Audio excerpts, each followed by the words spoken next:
Entremos a la polémica de los alerones traseros. Adelante, ilumínanos. Sí, a ver, creo que ya dijimos que la flexión iba a ser trending topic durante esta temporada y la noticia que salió hace un par de días es que la FIA va a endurecer los test de flexión de cara a este fin de semana para el Gran Premio de China.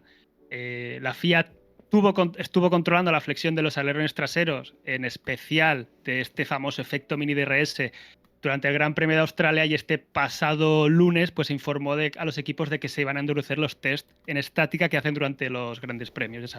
Ya sabéis que prueban los coches, les hacen unos test ahí in situ en el Gran Premio para ver que el componente es válido. Entonces, cuando hablamos de flexión del alerón trasero, siempre estamos hablando de dos casos, dos polémicas. Sería la primera, la de la flexión del alerón trasero entero, que cambia el ángulo de ataque en función de si está en curva o en recta, y así aumentas la carga aerodinámica para la curva o la reduces para la recta para ganar más velocidad. Y luego está el otro tema polémico, que es el famoso mini DRS que se le vio a McLaren en Bakú, que es este efecto, es este uso de la flexión del plano del DRS por sus extremos cuando se encuentra a altas velocidades, que hace como que el DRS se abra mínimamente, que es mínimo, pero tiene un efecto significativo porque al final está reduciendo la resistencia al avance que tiene el alerón. Entonces, esto es un tema que la FIA ha querido pues controlar desde el principio. Ya se habló de ello durante la pretemporada. De hecho, creo que hay una foto, la siguiente foto está el McLaren con parafina durante los test, porque se comentó bastante ya de que el flujo se comportaba de una forma extraña ahí en la fotografía. De hecho, encontré la foto de la izquierda que era McLaren probando con parafina justo en la zona esta, así que algo estaban intentando ver, y la FIA parece que ha querido dar un golpe, o sea, parece que vio algo en lo de Australia cuando estuvo controlando esta flexión y ha querido pues poner punto final, o todo el punto final que se puede poner al tema de la flexión en la Fórmula 1 para este Gran Premio de China. ¿Qué es lo que más o menos se ha modificado? ¿Cuáles han sido los cambios principales? Al principio de temporada, seguramente la gente recordará que el foco se puso en el cambio de normativa que hubo en los alerones delanteros, con esa reducción de la flexión de cara a los test estáticos. Lo mismo, pero para los test que mencionaba antes para el alerón trasero, pero los que estaban para el alerón delantero. Se puso mucho enfoque en esto, de cómo había cambiado las deformaciones para el flap, para el alerón y tal. Entonces, la cosa es que también incluyeron, y pasó algo desapercibido porque se enfocó todo en el alerón delantero, incluyeron el artículo 3.15.17 en el reglamento, que lo que te dice, que lo he puesto aquí dibujado un poco, lo explico rápido todo lo que pone aquí, porque pone un montón de coordenadas y de nomenclatura de planos y tal, y al final es un poco complejo entender exactamente de qué te están hablando. Lo que te dice es que al aplicar dos cargas de 750 newtons, que son unos 75 kilos, haciendo así el cálculo a brocha gorda, sobre la parte más adelantada del perfil del alerón trasero, que es la zona roja esta que he marcado aquí, la distancia entre este plano y lo que se considera la superficie de la punta del alerón, que es la zona verde, no puede flectar más de 2 milímetros. Es decir, tú pones 75 kilos tal y como está puesto aquí en la fotografía y no puede flectar más de 2 milímetros. ¿Qué pasa? Que con lo que vieron en Australia, pues la FIA no le gustó nada y ha decidido reducir estos 2 milímetros a 0,5, lo cual pues es una barbaridad porque es un 75% de reducción de la flexión. Y la cosa es que como el plazo es tan justo, han decidido dejar como una tolerancia de 0,25 milímetros. Entonces, eso sería como decir que el límite para China será de 0,75 milímetros, pero sigue siendo una barbaridad en cuanto a la reducción de la flexión de este componente. A mí esto me recuerda sobre todo a unas declaraciones que hizo Neil Hadley, que es el director técnico de McLaren, que cuando pasó el tema del mini DRS en Bakú y prohibieron el alerón, hablaba como con orgullo de ello, porque al final les hacía ver que eran como el equipo a batir. Todo el mundo se estaba centrando en ellos, decía como cuando éramos los últimos, nadie nos hacía caso, nadie se fijaba en lo que hacíamos nosotros, ya de repente todo el mundo está observando cómo trabajamos nosotros. Y también decía algo que me parece muy interesante, que es que la FIA les hizo reducir el efecto del mini DRS para como aminorar la polémica a final de temporada pasada. Y lo importante de esto es que él mismo dice que sí, nosotros redujimos el efecto, pero realmente el efecto nunca se quitó. Sí que se quitó ese alerón, se prohibió ese alerón sin carácter retroactivo, ya lo dijimos, que se prohíbe el alerón, pero no se les quitaron los puntos de Bakú, ni de Monza, por ejemplo, que es donde se vio esa flexión. Pero ese efecto del mini DRS realmente nunca se ha ido del McLaren. Y también una de las figuras que se pone en el foco con todo esto es Rob Marshall, que es el jefe de ingeniería y diseño de McLaren, que estuvo en Red Bull hasta el año anterior, hasta 2024. Estuvo trabajando con Newey, creo que durante 15 años, y además estaba en Renault durante la época de Alonso, durante la época del famoso Max Damper. De hecho, es uno de los creadores, de los padres de ese sistema. Y se dice que está como. Con este cambio a McLaren ha podido aprovechar propuestas que tenía con Red Bull, pero que no le dejaron utilizar propuestas aprovechando estas zonas grises del reglamento, y que por eso ahora McLaren está luciendo tanto. También es lo típico que se hace en este tipo de polémicas, de intentar señalar a esta persona lo ha hecho concretamente. Yo no creo que sea tan así, pero evidentemente el cambio de Red Bull a McLaren de Rob Marshall y el cambio de rendimiento del equipo precisamente con este cambio, hombre, algo de relación seguro que tiene. Ya hemos analizado el problema, se ha dicho lo que se tiene que hacer. Hay dos preguntas principales. Una, ¿a quién afecta sobre todo esto? Clarísimo está que a McLaren, porque al final es principalmente por quien se ha promovido todo esto, al igual que también es el equipo con el que hemos utilizado de ejemplo. Y después hay otra, que la trataremos después, que es cómo se va a solucionar esto, porque tal como dices, es absolutamente abismal el cambio que le piden a los equipos y encima en tan corto plazo. Entonces, ¿qué tipo de soluciones o qué es lo que se tendrá que hacer técnicamente para poder cumplir con esto que dice la FIA? Primero, por eso, hablemos de los equipos. Claro, como equipos, hay un par de cosas importantes que quiero recalcar. Al final, cuando se habla de estas directrices técnicas, estas directivas técnicas, no son públicas. Esto ya es algo que he recalcado en otros vídeos, pero el reglamento técnico vosotros lo podéis buscar en Google y os lo podéis leer. Es un montón de páginas con un montón de información, pero os lo podéis leer. Estas directivas técnicas se las mandan a los equipos y se acaban filtrando en la prensa, pues por contactos y tal. Pero el documento como tal, con todo lo que dice exactamente, nunca lo tenemos. Y no sé si alguna vez se ha tenido para alguna directiva técnica. Se puede llegar a filtrar con bastante certeza cierto contenido, pero nunca lo sabemos al 100%. Y lo mismo pasa con los equipos afectados, al final se basa en rumores. Entonces, los que señalan más, como has dicho tú, pues son McLaren. Ferrari también se señalaba bastante durante los test de pretemporada, y aquí vienen dos que a lo mejor sorprenden un poco, que son Alpine por un lado y el otro es Haas.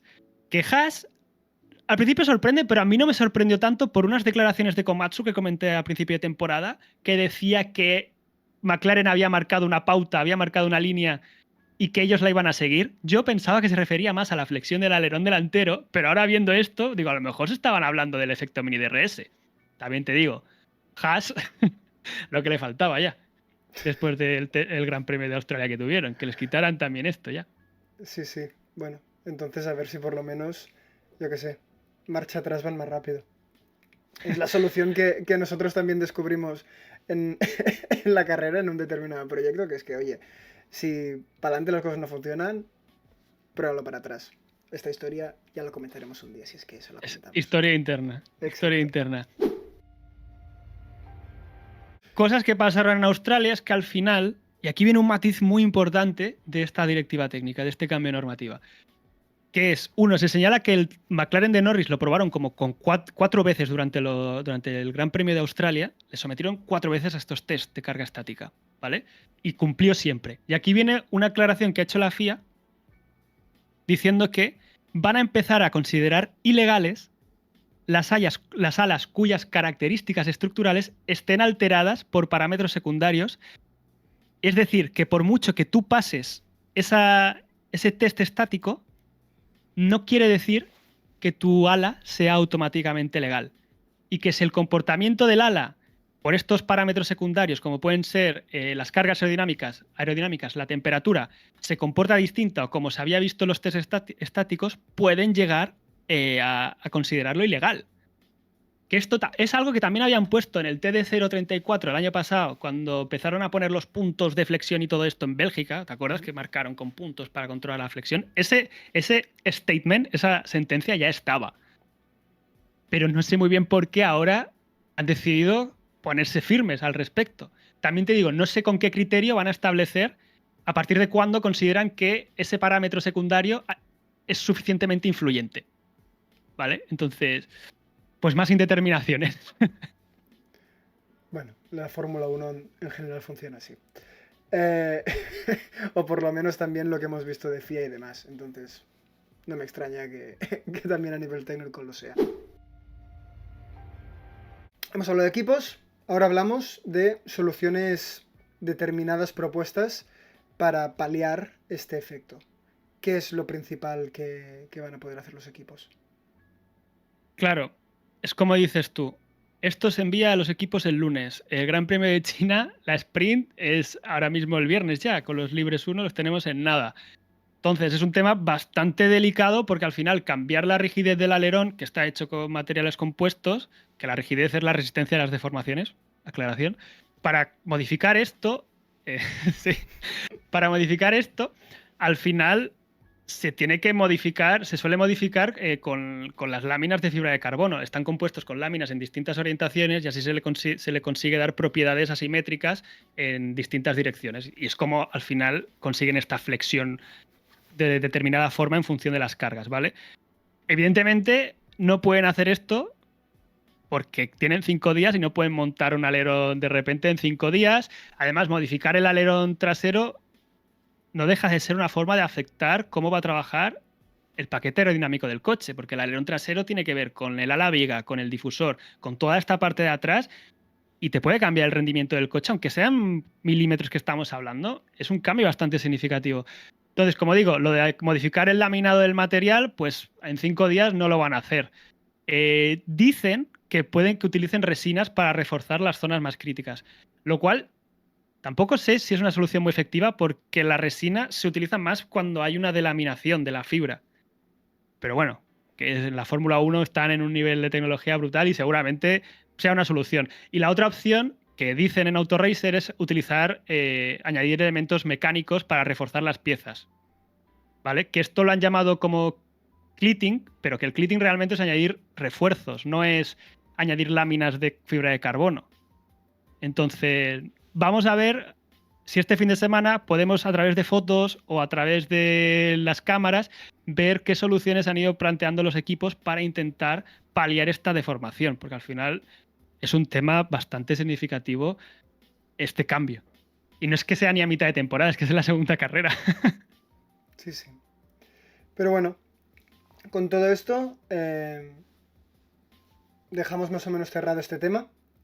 Vamos a ver lo dicho después cuando hablemos de los equipos, si creemos que les puede llegar a afectar más o menos, teniendo en cuenta lo que decíamos antes, ¿no? Que tampoco es 100% público todo, ni sabemos exactamente hasta qué punto están comprometidos todos y cada uno de esos equipos.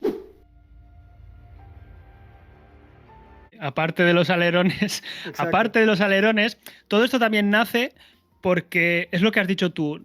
El rendimiento del coche no está claro si les va a afectar este cambio de la normativa de la flexión, qué va a pasar con su alerón trasero, qué pasará con su alerón delantero, pero Christian Horner ha seguido tirando dardos porque Red Bull está lanzando acusaciones todas las que puede. Y está volviendo otra vez con el tema de la gestión de los neumáticos, porque es cierto que, ¿te acuerdas que para el post de Australia te comenté que gestionaban los neumáticos, que era una pasada, que en la vuelta de clasificación llegaban al tercer sector con el neumático súper vivo, que se les vio los neumáticos después de los stint en lluvia y tenían el dibujo que parecía perfectamente nuevo? Entonces Christian Horner sigue en su línea de que alguna cosa están haciendo para gestionar también los neumáticos. Evoca un poco al tema de agua en los neumáticos de nuevo, aunque no lo ha dicho esta vez, pero sí que ha salido esta fotografía que ya la comenté para el vídeo de las claves de la semana pasada, pero estos días como que ha vuelto a sonar de nuevo, que es esta fotografía del interior del tambor de la cubierta del freno delantero de McLaren. Entonces, al final la gente está diciendo que si esto es ilegal, y ciertamente no, porque no sé si te acordarás que el año pasado, durante el Gran Premio de Austria, se les vio a McLaren con un agujerito y que si lo estaban dejando abierto y que lo tenían que tapar, porque según la normativa que le he puesto aquí en pequeño, creo que demasiado pequeño ahora que lo veo, que es el 3.13.2, esta superficie como que tiene que ser uniforme, circular, sin irregularidades y todo esto. Vale, lo que pasa es que esta cubierta que estamos viendo a la derecha es lo que abarca lo de la izquierda. O sea, lo de la izquierda está sin la cubierta. Esto es el interior. Y hacer este tipo de jugadas o este tipo de diseños no es ilegal. Podéis buscar fotografías del Red Bull, que también hay por ahí, del Ferrari, todos tienen cosas así. Lo que pasa es que al final McLaren pues parece que ha encontrado una solución para redirigir de una forma más eficiente el aire por dentro del freno, para refrigerar el freno. Y esto al final es una forma, si tú gestionas mejor, si tú distribuyes mejor el aire por el interior del freno, necesitas que entre menos aire. Y al hacerlo así, reduces también la resistencia aerodinámica, que son cosas sustanciales. Cosas muy, muy pequeñas, perdón. Pero claro, estamos en un marco de milésimas todo el rato. Estábamos hablando de los alerones y hablábamos de milímetros. Claro, esta normativa que pongo aquí a la derecha se hizo cuando pasó lo de las tuercas sopladas en 2015, que tampoco quiero explicarlo mucho, pero como que aprovechaban el aire que redirigían hacia adentro del freno, la escupían por la tuerca. Y al escupirlo por la tuerca, redirigían un vórtice que pasaba por fuera de la rueda. Una locura aerodinámica de estas, ¿vale? Pero esa normativa se hizo por eso, para que no pudieras usar aerodinámicamente beneficio de la cubierta de freno de ninguna forma. Pero en este caso lo que está haciendo McLaren en principio, o lo que se ve aquí, cómo lo estoy entendiendo yo, esto no es ilegal. Y he visto a bastantes expertos aerodinámicos comentando que esto no incumple con ninguna normativa. Entonces como que se ha hecho mucho bombo, se vuelve a señalar a Rob Marshall. Rob Marshall lo ha hecho todo. Enseguida que sale algo de McLaren es Rob Marshall y digo, pues puede ser, perfectamente. Como he dicho, tiene un historial completo, pero... Y lo que mola que cualquier cosa que funcione bien te la tachen a que has hecho algo tú, ingenioso, Claro. esa es la... Claro, pero Rob Marshall, por ejemplo, en Red Bull, que estaba más en temas de packaging, de cómo compactar todo en la parte trasera del coche, motor y tal, para hacerlo más compacto, aprovechar más el espacio aerodinámico. No sé, no firma cada uno qué hace y qué no hace, pero al final es lo que digo. El cambio este de Red Bull a McLaren y el salto adelante de McLaren, el cambio de Red Bull a McLaren de Rob Marshall y este salto de calidad de McLaren, perdón, evidentemente creo que hay alguna relación. Pero no creo que solo sea eso, es un cambio de trabajo y de muchas cosas internamente de McLaren. Y esto es un ejemplo más de llevar al diseño máximo cualquier componente del coche. Es de lo que va esto, ¿no? Sí. El canal no, la Fórmula 1. No, sí, esto es un pachangueo. Esto es domingo por la tarde, tranquilamente, con unos colegas y tomando unos pistachos.